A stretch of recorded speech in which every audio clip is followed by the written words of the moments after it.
Hello friends, welcome to my YouTube channel banking knowledge with Shailendra. आज से हम लोग जेआईबी की क्लास शुरू करेंगे, जिसमें सबसे पहले हम बुक कवर करेंगे account and financial management for bankers. क्योंकि बैंक में कुछ नॉन कॉमर्स स्टूडेंट भी रहते हैं और कुछ कॉमर्स वाले भी रहते हैं। तो जो नॉन कॉमर्स रहते हैं उनके लिए account and financial management for bankers ये सबसे टफ सब्जेक्ट माना जाता है। इसीलिए सबसे पहले हम इसी को कवर करेंगे। इस सीरीज में हम अपना पहला module A counting principle and process शुरू करेंगे, जिसमें भी हम पहला चैप्टर नहीं कवर कर रहे हैं, क्योंकि पहला चैप्टर अभी मतलब वो थ्योरेटिकल कुछ ज़्यादा ही है और इससे उतना कोई इम्पोर्टेंट है नहीं, तो वो हम फ्यूचर में कभी किसी क्लास में कवर कर लेंगे। अभी हम chapter two basic accountancy procedure से शुरू करेंगे, तो इसको हम ध्यान से समझेंगे। और इस स्लाइड्स को देखने से पहले और इस प्रिपरेशन को करने से पहले मैं आप लोगों को एक सलाह देना चाहूँगा।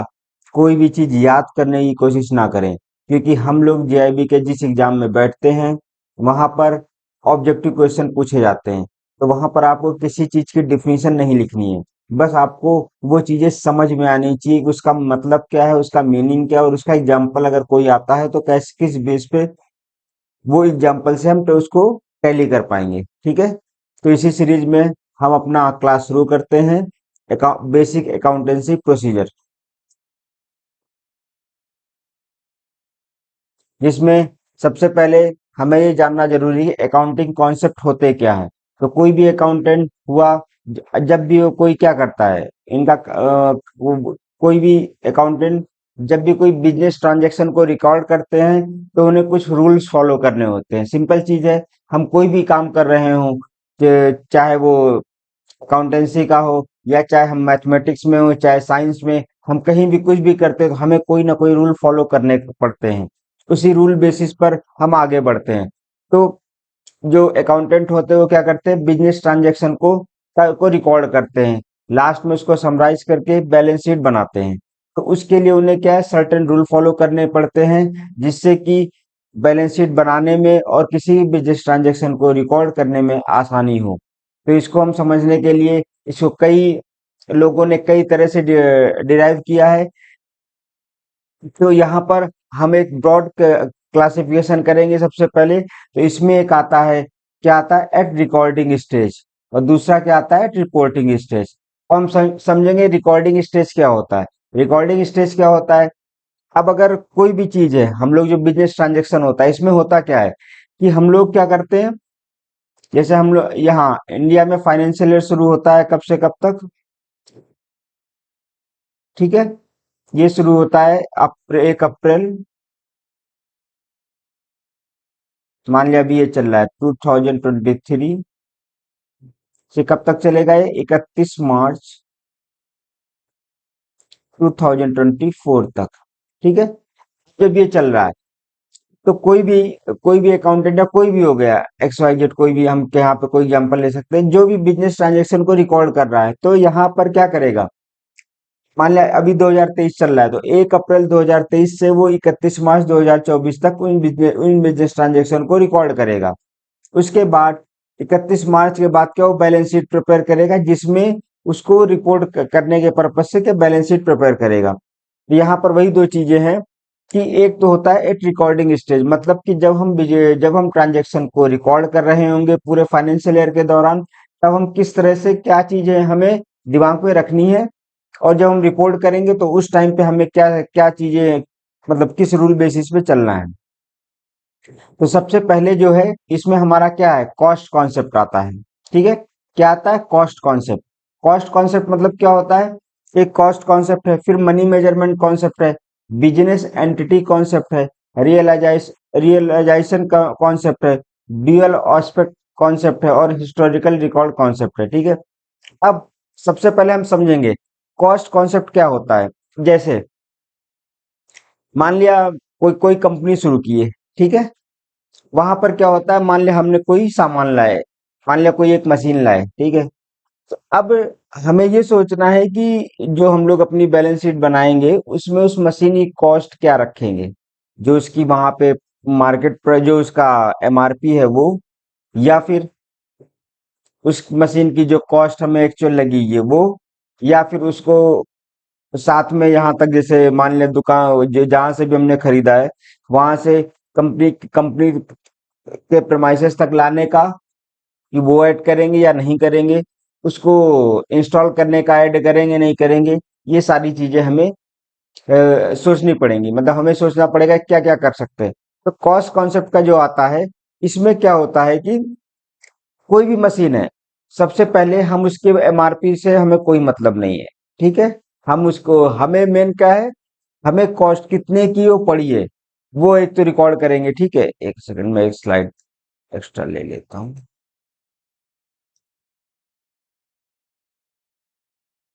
हाँ, जैसे क्या हो गया, कॉस्ट कॉन्सेप्ट को हम लोग समझते हैं अभी, ठीक है। मान लिया हमने कोई मशीन लिया, हम्म, मान लिया अब ये पड़ी हमें रुपीज 1 लाख की, ठीक है। मान लिया ट्रांसपोर्टेशन चार्ज कितना लगा इसका,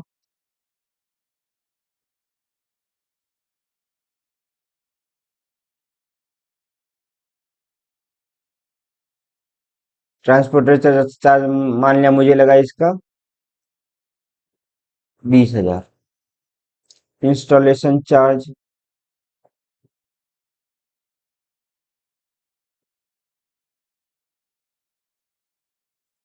मान लिया लगा 2,000 रुपये, ठीक है। यहाँ थोड़ा और हमें एक चीज पहले लिखे, मान लिया एमआरपी है 1.5 लाख रुपए। ये इतनी चीजें हैं, ठीक है।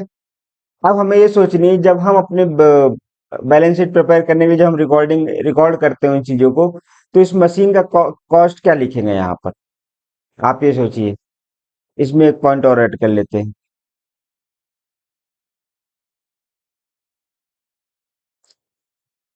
मान लिया रिपेयरिंग, मान लिया बीच में 1 साल में खराब हुई वो, ठीक है।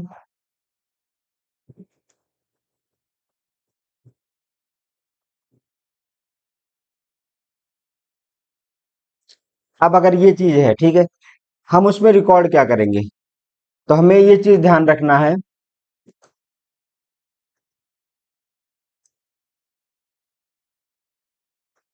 सबसे पहले एमआरपी से कोई मतलब नहीं रखना है हमें। क्या क्या ऐड होगा कॉन्सेप्ट में, एक तो मशीन का ये प्राइस ऐड होगा, ट्रांसपोर्टेशन चार्ज होगा, और इंस्टॉलेशन चार्ज होगा, ठीक है। रिपेयरिंग नहीं होगा, क्योंकि कॉस्ट कॉन्सेप्ट मतलब ये हो गया, देखा जाए कि कोई भी मशीन है, ठीक है, वो जहां से वो मतलब उसको खरीदा गया है वहां से कंपनी में जहां पर भी उसको लगाना है वहां पर, ठीक है, वहां पर जब तक वो वर्क करे, मतलब पहली बार जब वर्क करेगी तब तक जितना भी बीच का चार्ज जाएगा, कितना जितना भी चार्ज जाएगा बीच का, उसे हम कॉस्ट कॉन्सेप्ट मतलब उसे कॉस्ट कॉन्सेप्ट के अंतर्गत हम उसे रिकॉर्ड करेंगे, उन सारी अमाउंट को एक साथ, ठीक है। तो ये चीज हमें ध्यान रखना है। आगे की स्लाइड में हम इसके बारे में कुछ और चीजें देखेंगे। अभी मैं एक एक कॉन्सेप्ट को आपको समझाने की कोशिश कर रहा हूँ कि क्या मतलब हुआ उसका, ठीक है। अब दूसरा आता है कि मनी मेजरमेंट कॉन्सेप्ट। अगर हम मनी मेजरमेंट कॉन्सेप्ट पे आए, तो दो चीजें हैं। क्योंकि बैलेंस शीट हम बना रहे हैं या फिर हम बिजनेस ट्रांजेक्शन को रिकॉर्ड कर रहे हैं, जो भी कर रहे हैं, तो देखो सबसे पहली चीज, हम इसमें उन्हीं चीजों को मेंशन करेंगे जिनका क्या है, जिनकी कोई मनी वैल्यू है। मीन्स जैसे मान लिया एक कंपनी है, ठीक है, चलो हम इस पे आते हैं।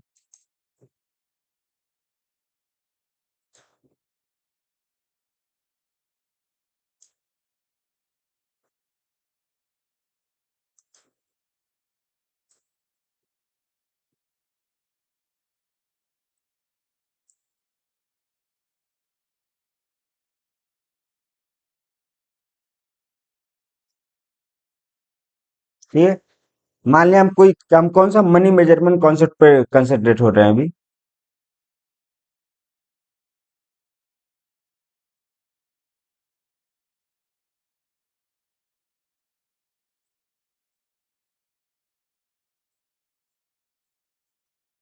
मनी मेजरमेंट क्या हो गया? हम वही मतलब हम बैलेंस शीट या बिजनेस ट्रांजैक्शन रिकॉर्ड करते टाइम हम ध्यान रखेंगे, हम उन्हीं चीजों को वैल्यू देंगे जिनकी कोई मनी वैल्यू है। क्या? जिनकी कोई मनी वैल्यू। जैसे मान लिया कंपनी है,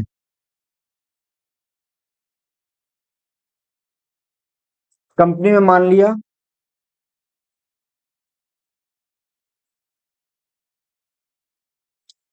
1, 2, 3, 4, 5, 6, मान लिया 7 वर्कर काम कर रहे हैं। क्या काम कर रहे हैं? 7 वर्कर, ठीक है। मान लिया ये ज्यादा इफिशियंट है, ठीक है। ये थोड़ा कम है, लेस। या मान लिया कोई एक बहुत ज्यादा है, तो हम वहां पर इनको ऐसे रिकॉर्ड नहीं करें। हम क्या है, हमारे लिए हम रिकॉर्ड करेंगे 7 वर्कर है। हाँ, अगर हमने सैलरी किसी को ज्यादा दे रहे हैं, किसी को कम दे रहे हैं, नो डाउट उस बेस पे हम उसको रिकॉर्ड करेंगे। बट कोई भी इफिशियंट है कितना नहीं है, हम उसको रिकॉर्ड नहीं करेंगे, क्योंकि वो हमारे मनी मेजरमेंट में नहीं आता है। या फिर जो कंपनी का मैनेजर है, ठीक है, मान लिया उसकी हेल्थ इश्यूज है, तो हम उसको भी वहां रिकॉर्ड नहीं करेंगे, क्योंकि मनी मेजरमेंट से उसका कोई मतलब नहीं। मीन्स हम उन्हीं बिजनेस ट्रांजेक्शन में उन्हीं चीजों को रिकॉर्ड करेंगे जिनकी कोई ना कोई मनी वैल्यू होती है। बिना मनी वैल्यू के हम किसी भी चीज को इसमें रिकॉर्ड नहीं करेंगे, ठीक है। अब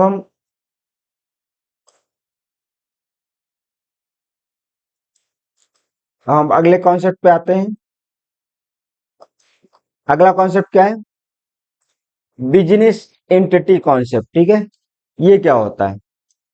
अगर हम बिजनेस एंटिटी की बात करें,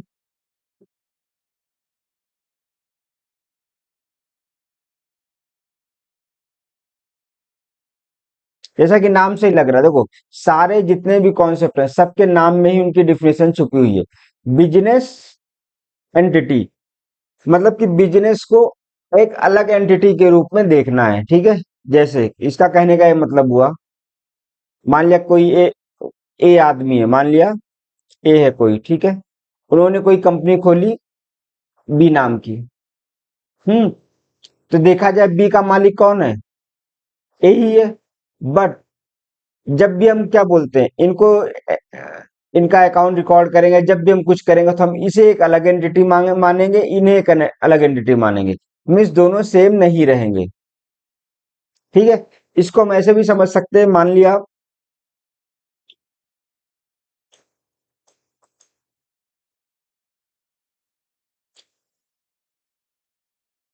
लिया कोई राम है, ठीक है, जिन्होंने क्या खोला? एक कंपनी खोली,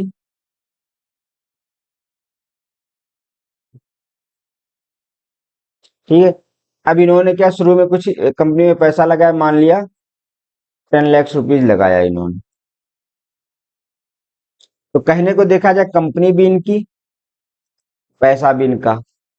बट जब भी हम क्या बोलते हैं, जब भी हम इसे रिकॉर्ड करेंगे तो कंपनी को एक अलग मानेंगे, ठीक है। और जब भी कभी हमें एक हम बैलेंस शीट का एक छोटा सा आपको फॉर्मेट दिखाते हैं, जब भी बैलेंस शीट बनती है, इधर लायबिलिटी होती है, इधर क्या होता है? असेट होता है, ठीक है। ये हमेशा इक्वल रहेगा दोनों। इसमें जो राम है, इन्होंने जो 10 लाख रुपए अपने लगाए, ये हम यहाँ लायबिलिटी साइड में इकट्ठा करें, क्योंकि ये कंपनी पे क्या है? ये कंपनी पे लायबिलिटी है।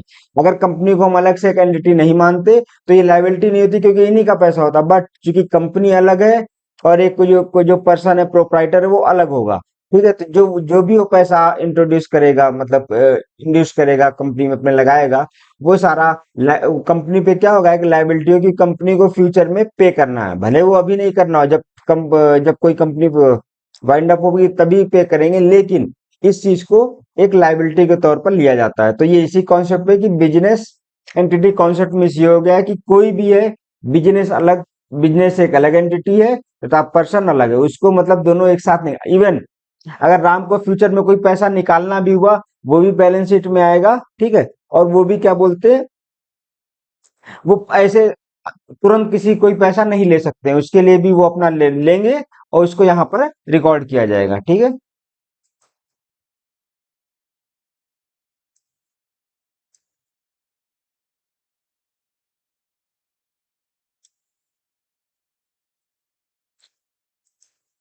उसके बाद क्या है, रियलाइजेशन कॉन्सेप्ट।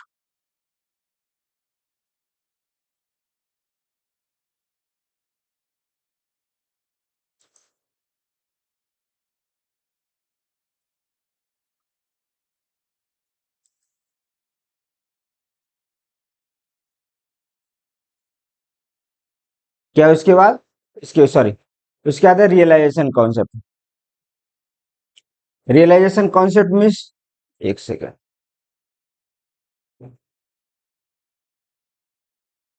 हम्म, जैसा कि नाम से स्पष्ट हो रहा है, क्या रियलाइजेशन कॉन्सेप्ट है।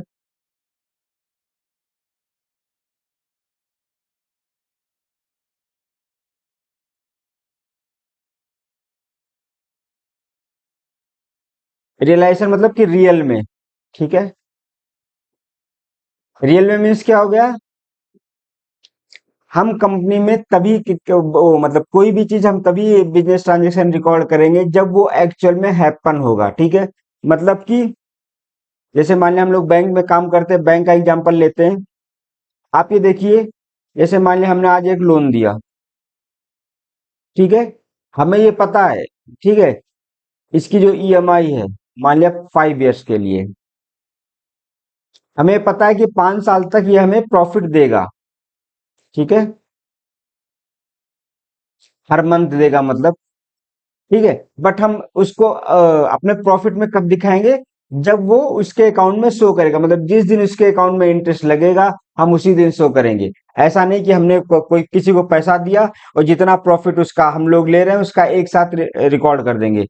तो कभी भी कोई भी रिकॉर्ड चीजें हमें करनी है तो वही चीजें करनी है जो रियलाइजेशन मतलब जो एक्चुअल में हैपन हो रही हैं, ठीक है। फ्यूचर में कोई चीज हैपन होगी क्या, फ्यूचर में अगर कोई चीज होगी तो हम उसे रिकॉर्ड नहीं करेंगे, ठीक है। हम वो चीज रिकॉर्ड करेंगे जो एक्चुअल में हो चुका है या होगा तुरंत। मतलब आज के दिन हो रहा तो आज के दिन रिकॉर्ड होगा, बट अगर कोई चीज कल परसों भी हो रही तो उसको हम रिकॉर्ड नहीं करेंगे, ठीक है।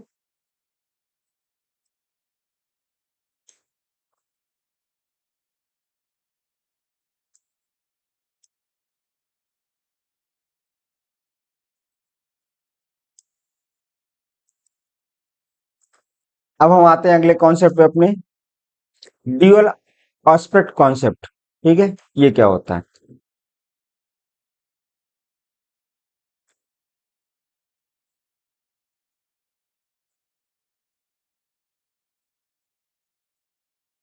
इसको हम ऐसे समझ सकते हैं, क्योंकि हम सभी बैंक में काम करते हैं तो मैं बैंक के ज्यादा एग्जांपल लूंगा। जैसे मान लिया आप बैंक में ही हैं, आप कोई भी ट्रांजैक्शन करते हैं, ठीक है। उसके हमेशा दो दो साइड होते हैं, एक डेबिट होता है, एक क्रेडिट होता है। मीन्स जब भी बिजनेस ट्रांजैक्शन में कोई भी चीज होगी तो वो क्या बोलते हैं, वो ड्यूअल आंसर, मतलब उसके दो एस्पेक्ट होंगे, एक नहीं होगा, ठीक है। जैसे हम लोग बैलेंस शीट भी बनाते हैं, बैलेंस शीट का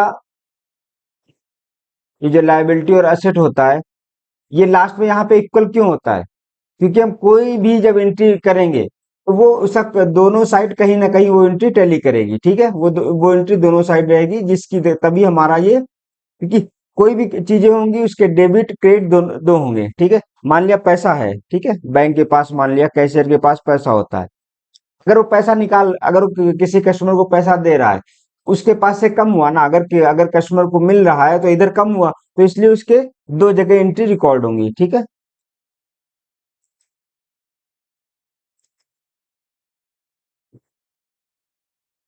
उसके बाद अगला क्या है, हिस्टोरिकल रिकॉर्ड कॉन्सेप्ट, ठीक है। हिस्टोरिकल रिकॉर्ड कॉन्सेप्ट क्या हो गया, कि मतलब कि, एक सेकेंड,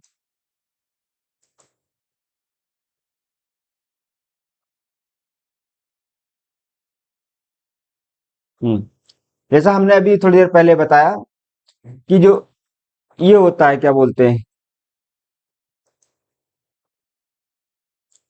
हिस्टोरिकल रिकॉर्ड कॉन्सेप्ट हो गया आपका ये, एक सेकेंड,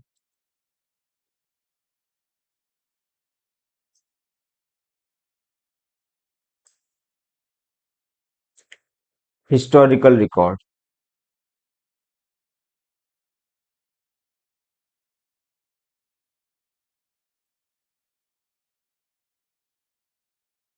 इसमें क्या हो गया कि हम जो भी रिकॉर्ड मतलब कि जो भी पास्ट में हो चुका है वही रिकॉर्ड करेंगे, ठीक है। जो हमारा है क्या बोलते हैं, हमारा पहला इसके पहले कॉन्सेप्ट में रिलेशन कॉन्सेप्ट पढ़ा था, ये जो है हिस्टोरिकल कॉन्सेप्ट, दोनों लगभग सेम है, ठीक है। कोई भी चीजें, जो चीजें पास्ट में हैपन हो गई हैं, हम उसी को रिकॉर्ड करेंगे, ठीक है।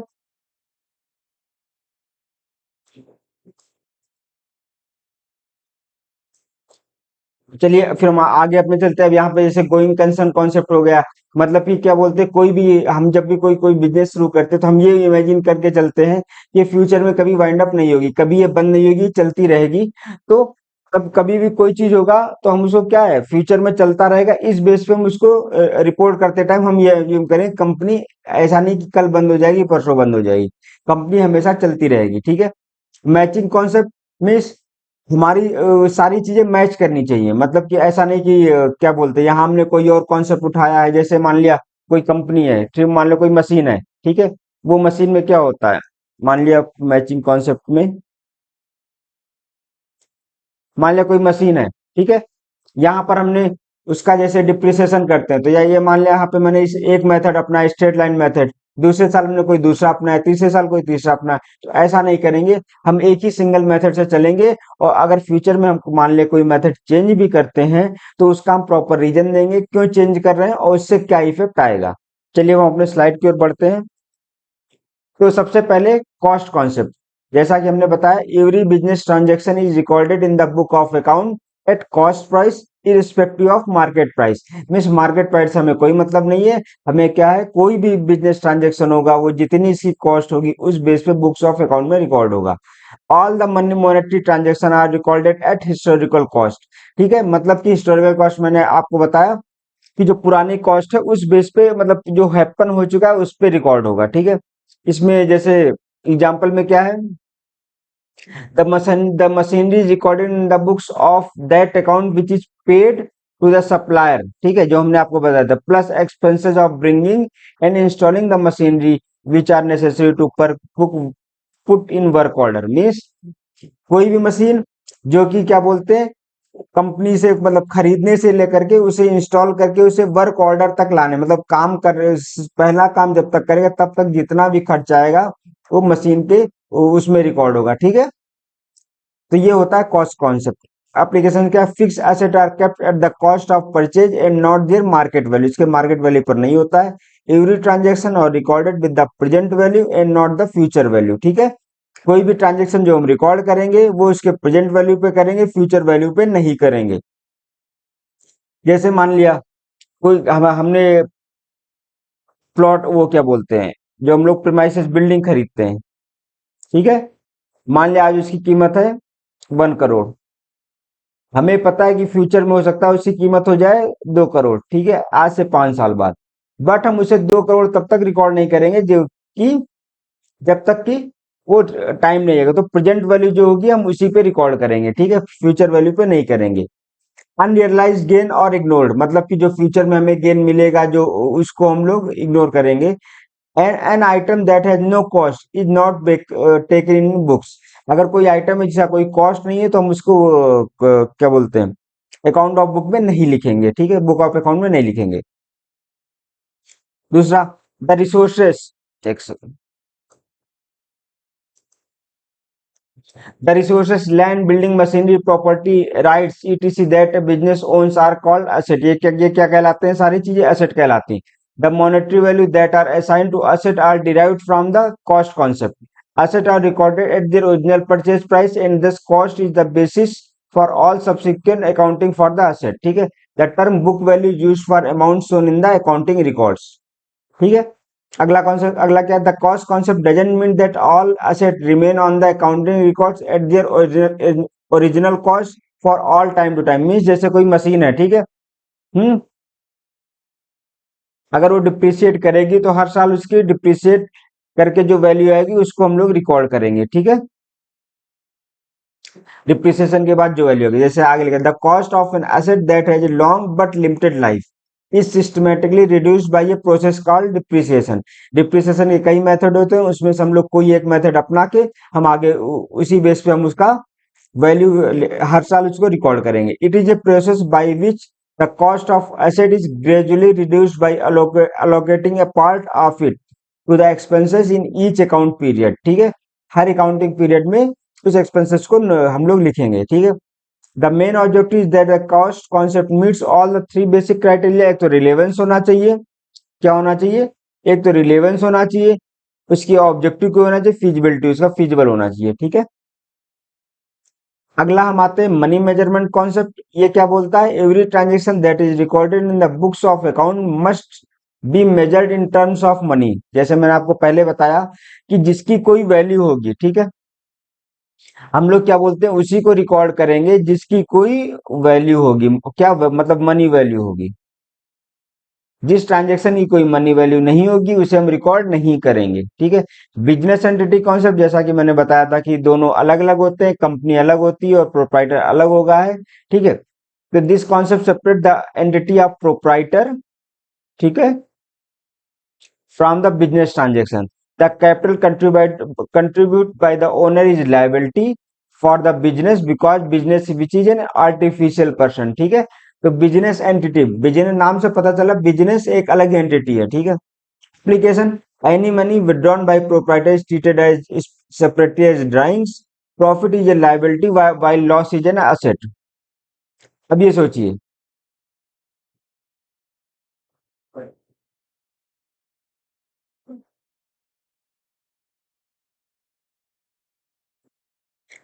कि प्रॉफिट इज लाइबिलिटी मीन्स, मैंने बताया ना कि जो चीजें हमें मिली हैं, ठीक है, उसे हमें क्या फ्यूचर में लौटाना है। वैसे कंपनी को प्रॉफिट हुआ तो हम ये सोचेंगे कंपनी को फ्यूचर में लौटाना है, तो इसलिए क्या होगा, लाइबिलिटी हो गई उस पे। अगर एसेट कहीं लॉस हुआ है तो फ्यूचर में हम ये सोचेंगे वो रिकवर हो जाएगा, तो इसलिए वो एसेट में कहलाएगा। ठीक है, financial performance of the entries ascertained ascertained by recording of the business revenue and expenses useful at the time of liquidation for determining payouts to various stakeholder। ठीक है, अब रियलाइजेशन कॉन्सेप्ट क्या था, मैंने बताया था कि जो रियल में अर्न हुआ है, जो हुआ है उसी को हम लोग रिकॉर्ड करेंगे। The concept tells when when is the revenue treated as realised or earn, it is treated as realised or earn on the date when the property in the goods passes to the buyer and he becomes legally liable to pay for the goods। ठीक है, application क्या है, no future income is considered, कोई future income consider नहीं करेंगे। Gold sold on approval will not included in sales but taken at cost only. ठीक है, मान लिया कोई गुड्स है जो हमने सोल्ड किया है, तो वो उसके क्या सेल्स में, sold on approval will not be included in the sales but taken at cost only. मान लिया हमने कोई गुड सोल्ड किया है तो उसके सेल्स पे नहीं लेंगे, हम किस पे लेंगे, जो उसकी कॉस्ट है उस पे लेंगे। ठीक है, the rules of revenue recognition determine that earning process should either complete और near completion.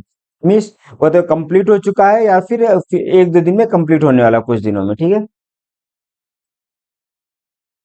Dual aspect concept क्या हो, this concept explain that every transaction has a double effect, one is debit other is credit. जो मैंने आपको बताया था example, if X start a business with ₹50,000, the business has an asset of ₹50,000 and other side it is liability, pay the owner ₹50,000 as liability that is capital. ठीक है, application, every transaction has two object aspects, the accounting equation asset equal to capital plus liability. ठीक है, historical concept, record concept क्या होता है, in accounts usually past happenings are recorded, this is based on assumption of realization, counting involves the recording of business transaction that have taken place. ठीक है, the future transaction can hardly be identified and measured accurately. Means क्या होगा, in accounts क्या लिखा है, usually past happenings are recorded, मतलब कि मैंने आपको पहले ही बताया था जब हमने इस सारी चीजें आपको समझाई थी एक साथ, कि वही चीज रिकॉर्ड करेंगे जो पास्ट में हो चुकी हैं। Hmm, accounting involves recording of business that have taken place, जो जो चीजें हो चुकी है हम लोग वही चीज रिकॉर्ड करेंगे, जो फ्यूचर में होगा उससे हमें कोई मतलब नहीं होगा। अब आते हैं हम लोग ये, वो तो था रिकॉर्डिंग तक, अब हम आते हैं रिपोर्टिंग वाली स्टेज पे जो हम लोग पढ़ रहे थे। रिपोर्टिंग में क्या करना है, सबसे पहले गोइंग कंसर्न कॉन्सेप्ट, ये क्या होता है, this concept indicates that the business is going concern, क्या करना है, बिजनेस चलता रहेगा। ठीक है, this means that the business continue with its activities as usual and transaction are recorded accordingly. ठीक है, if an expenses is incurred and its utilities consumed during the year, then it's treated as an expenses, otherwise it is treated as an cost. Means अब इसको मैं बता रहा हूँ आपको, ये पूरी लाइन आप लोग पढ़ लीजिए, फिर मैं इसका मतलब बताता हूँ। Going concern concept means, going concern मतलब चलता रहेगा। कोई भी कंपनी है, जब वो हम लोग उसका बैलेंस शीट बनाते हैं, जब उसके ट्रांजैक्शन रिकॉर्ड करते हैं, ठीक है, तो हम ये इमेजिन करते हैं कि ये जो कंपनी है ये हमेशा चलती रहेगी, ये फ्यूचर में कभी भी बंद नहीं होगी। अब इसमें दो चीजें होती है, अगर मान लिया कोई चीज है, ठीक है, कोई एक्सपेंस है, अगर मान लिया हमने कोई चीज खरीदा, कोई सामान खरीदा, ठीक है,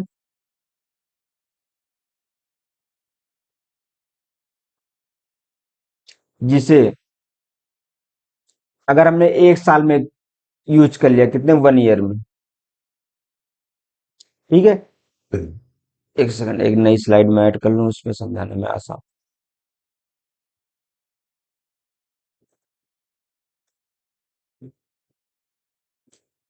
हाँ, मान लिया हमने कोई चीज खरीदा, कोई सामान खरीदा,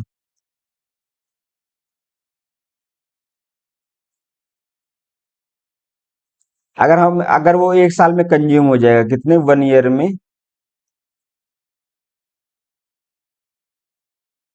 अगर एक 1 ईयर में कंज्यूम हो गया, वो एक साल में कंज्यूम हो गया, तो क्या कहलाएगा, हमारा एक्सपेंसेस में आएगा।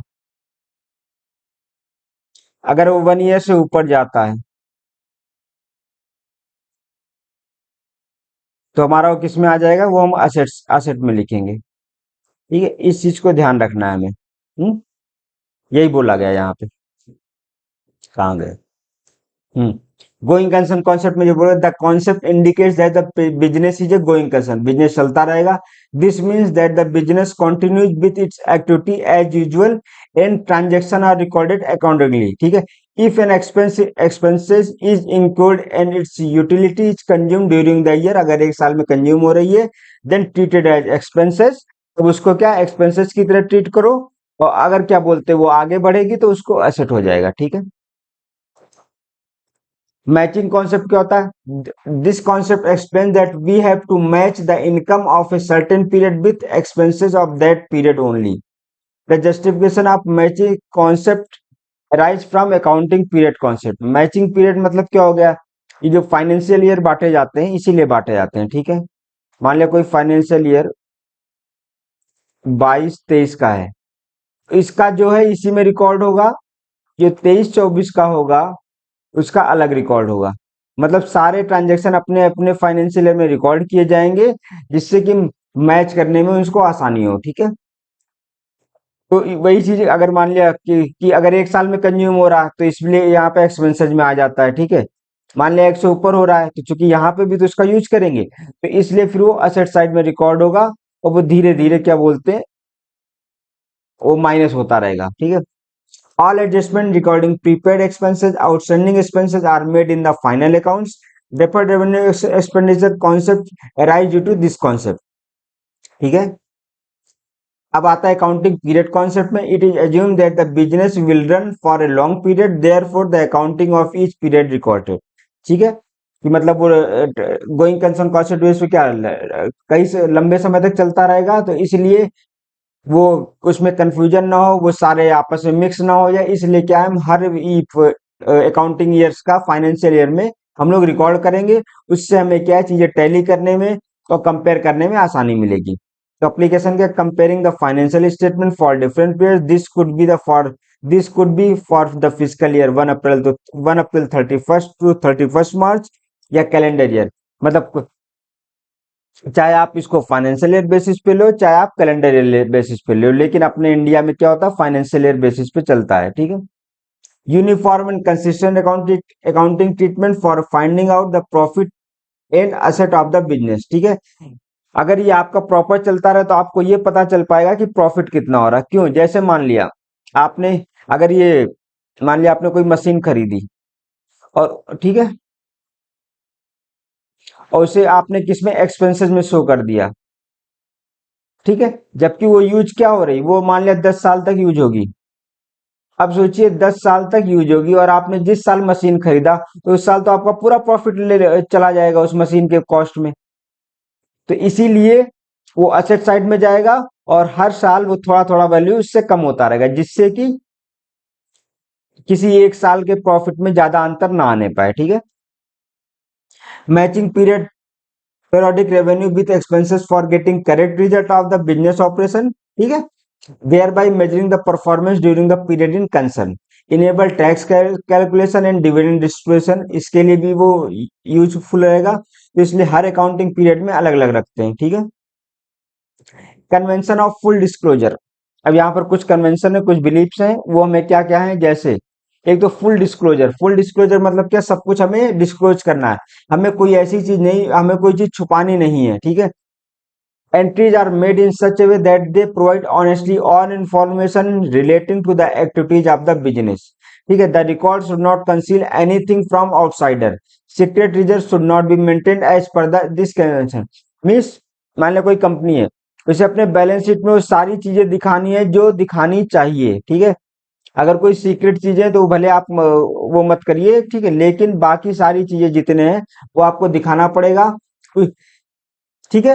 इसीलिए बोलते हैं कि मतलब क्या कन्वेंशन ऑफ ये फुल डिस्क्लोजर होना चाहिए। ठीक है। जिससे ये पता चले कोई कंपनी प्रॉफिट में है, कोई की लॉस में है।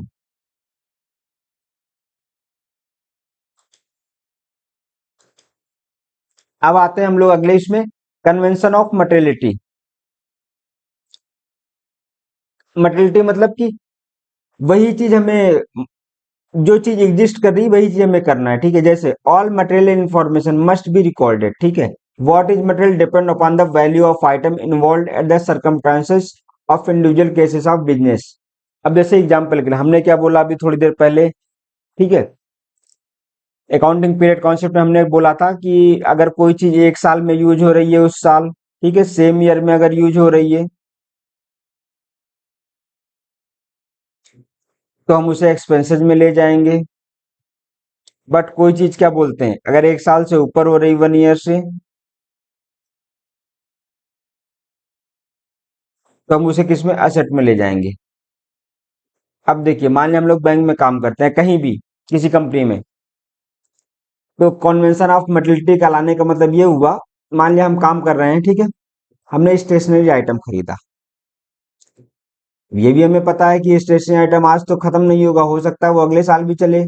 ठीक है। या फिर जैसे हमने इसमें एग्जांपल लिया स्टेपलर का। ठीक है। मान लीजिए हमने स्टेपलर खरीदा, ऐसा तो नहीं है एक साल में खराब हो जाएगा, ये 3-4 साल चलेगा। अब इसकी कॉस्ट है कितनी, ₹50। तो अब हम इसके लिए ऐसा नहीं कि हम अलग से बैलेंस शीट में इसको मतलब शो करें, नहीं एसेट साइड जाएगा, ये भी आप एक्सपेंसेस साइड में ले लेंगे। ठीक है। तो अगर कोई नॉमिनल वैल्यू है किसी चीज की, तो हम उसे क्या बोलते हैं, उसे हम एक्सपेंसेस में ही रिकॉर्ड करेंगे, उसे हम एसेट में नहीं ले जाएंगे। ठीक है। तो इसीलिए all material information must be recorded. What is material depends upon the value of its item, value of the item. ठीक है। मतलब आइटम की वैल्यू पे डिपेंड करेगा। And in and circumstances of individual cases of business, मतलब कि अब जैसे मान लिया कोई करोड़ों का बिजनेस है, ठीक है, वहां पे अगर कोई कहाँ गई, अगर कोई मान लिया करोड़ों का बिजनेस है, ठीक है, अब वहां पे कोई 10-12 हजार रुपए की चीज आई है, या 2-3 हजार रुपए की चीज आई, तो उसे हम क्या बोलते हैं, वो हमारे लिए एक नॉमिनल वैल्यू हो गई, तो उसे आप एक्सपेंसेस में कवर कर सकते हैं। बट अगर मान लो कोई छोटा सा बिजनेस जो 10 ही हजार का है, तो वहां पर तो 1000 रुपए का सामान मायने रखता है, तो वो असेट साइड में चला जाएगा। तो ये सब डिपेंड करता है बिजनेस के साइज पर, और वो हम क्या सामान लाए उस पर भी डिपेंड करेगा। ठीक है। अब कन्वेंशन ऑफ कंजर्वेटिज्म। कंजर्वेटिज्म मतलब ओ कि हमारा कंजर्व नेचर है, हम थोड़ा मतलब किसी से हम घुलते मिलते नहीं है। ठीक है। वैसे तो while recording transaction all possible losses must be taken into consideration while all anticipated profits should be ignored। This is also called principle of prudence।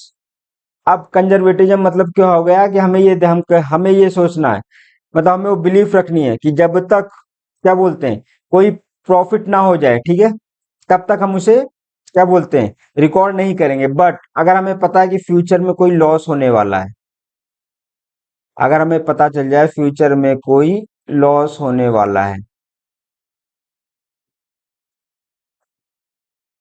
अगर फ्यूचर में कोई लॉस होने वाला है, ठीक है, तो हम उसे क्या है, उसे हम अभी से उसको कंसिडरेशन में लेंगे, अभी से उसको हम सोचेंगे उसके लिए कैसे हमें पैसे को बचाना है। तभी जैसे हम लोग कोई लोन देते हैं, ठीक है,